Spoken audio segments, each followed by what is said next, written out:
हिंद देशभक्तों, आज 10 दिसंबर 2024 हो चुका है।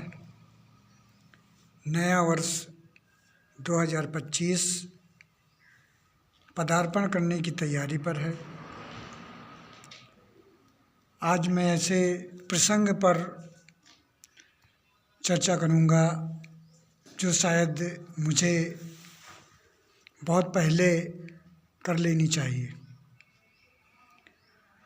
जो शायद शर्म और मर्यादा के चलते नहीं कर सका। इसलिए आपके सामने दर्पण के रूप में आज प्रस्तुत हूँ। समाज का एक प्रमुख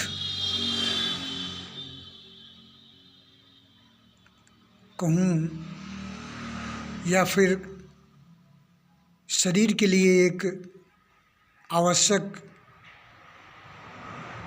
कार्य कहूँ, जो हम लोग सेक्स के रूप में देखते हैं। इतना मैं तो जान ही चुका हूँ और शायद सभी देशवासी जान भी जाएंगे समय रहते। सेक्स किसी को नहीं छोड़ता है। सेक्स सभी को परेशान करता है। सिर्फ शारीरिक विकृति वाले लोगों को छोड़कर आज जानते हैं कि सफ़र में कितनी भीड़ रहती है। और मैं तो मुंबई में सफ़र कर चुका हूँ। वहाँ के ट्रेन का रस, बसों का रस जो जा चुका है वो जानता ही है। सफ़र में मेल फीमेल रहते ही हैं, जो जाने अनजाने धक्के लगते हैं। इसमें एक पक्ष की सहमति हो जाए तो दूसरा पक्ष न चाहते हुए भी गलतियां कर बैठता है। यही गलती हमारे जैसे धुरंधरों की है, जो 50 वर्ष लमसम हो रहे हैं फिर भी गलतियां कर बैठते हैं, क्योंकि ये एक प्राकृतिक व्याधि है जो हर इंसान रोक नहीं पाता। यहीं से लब जिहाद शुरू हो जाता है। मेल फीमेल को अच्छे होटलों में ले जाते हैं, घुमाते हैं। फीमेल इस व्यवस्था का आदी हो जाता है और फिर मेल फीमेल को गाली ही नहीं मारता भी है, जिससे फीमेल का जो जीवन होता है बर्बाद हो जाता है। और वो अंततः आत्महत्या करना या एक अपने को बर्बाद सोचना, इस तरह की उसके अंदर विचार आने लगते हैं। और उसका जीवन जो एक सामाजिक जीवन है, एक जो पारिवारिक जीवन है, कलह एवं बर्बादी के कगार में खड़ा हो जाता है। तो मैं कहना ये चाहूँगा कि इसमें फीमेल की गलतियाँ भी हैं, जो वो शारीरिक भूख को प्यार समझ बैठती है।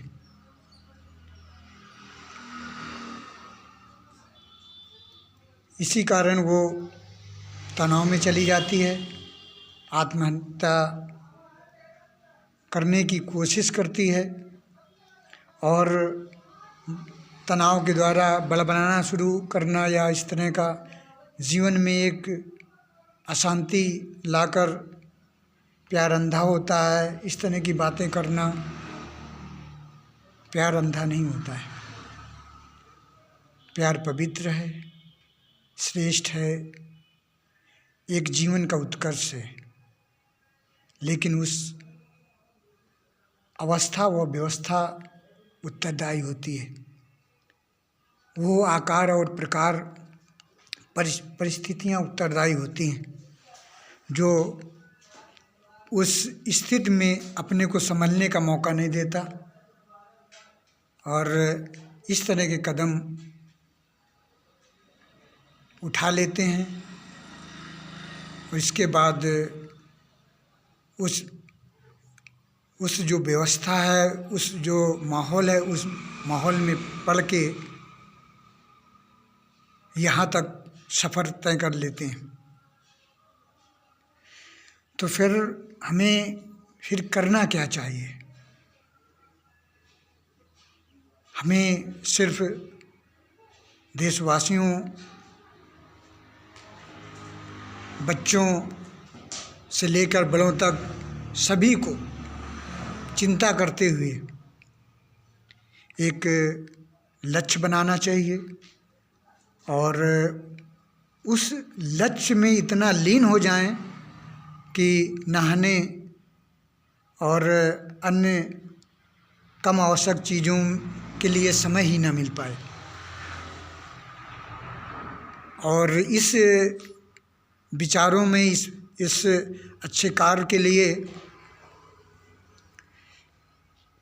अभिभावक एवं बच्चों को भी तैयार रहना चाहिए,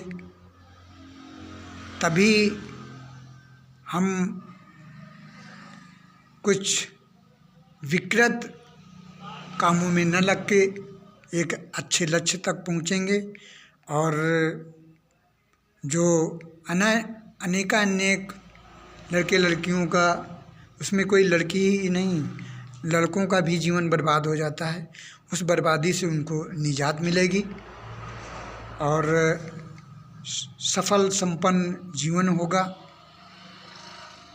और हमें तो ये करना चाहिए कि जो सामाजिक व्यवस्था है पूर्वजों ने बनाई, वो इतनी बेहतरीन है कि उस मर्यादा में बंध कर उस लाज लज्जा और शर्म हया रखते हुए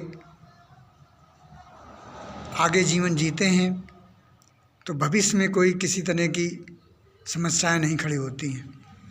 वो इसीलिए नहीं खड़ी होती क्योंकि समाज का डर होता है, लिहाज का डर होता है, मर्यादा का डर होता है, रिश्तेदार संबंधियों का एक डर होता है। तो हम इस तरह से कोई गलत कदम उठाते नहीं हैं और वो व्यवस्था में बंधे रहते हैं। तो इसलिए वो व्यवस्था बहुत बेहतरीन है। लेकिन अब वही मैं पुनः कहना चाहूँगा कि ये सेक्स सभी को परेशान करता है। सिर्फ शारीरिक रूप से विकलांग या शारीरिक रूप से व्याधिपूर्ण होना, उन लोगों को छोड़कर सभी को परेशान करता है।